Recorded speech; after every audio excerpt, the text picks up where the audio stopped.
Today I'm going to show you how to install a stainless steel cable tie with a battery powered tool.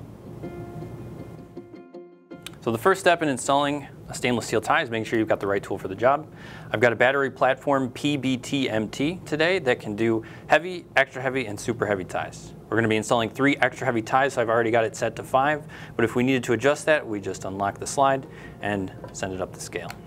Another great thing about the tool is that the head rotates to get into tight application spaces. Go ahead and lock that down. And we're going to be installing, as I mentioned, MLT EHs today.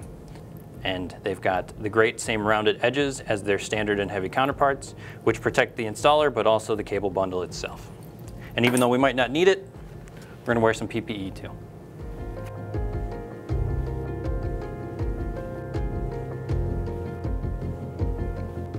So we'll go and wrap the tie around and thread it through the head. And typically you'll see cushion sleeving alongside this application and at various intervals. So first of all, you'd slide the excess strap through the cutting blade and then into the rotating spindle and simply pull the trigger.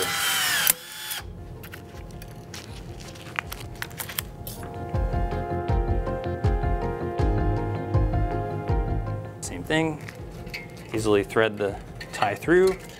Make sure it is wrapped around that mount and around the bundle nice and securely.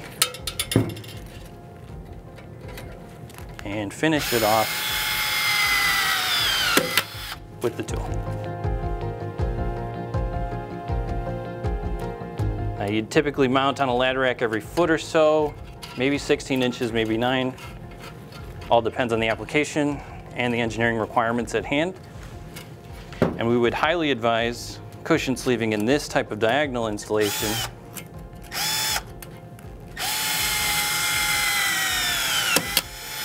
just due to the unknown variables of force that are coming at this diagonally.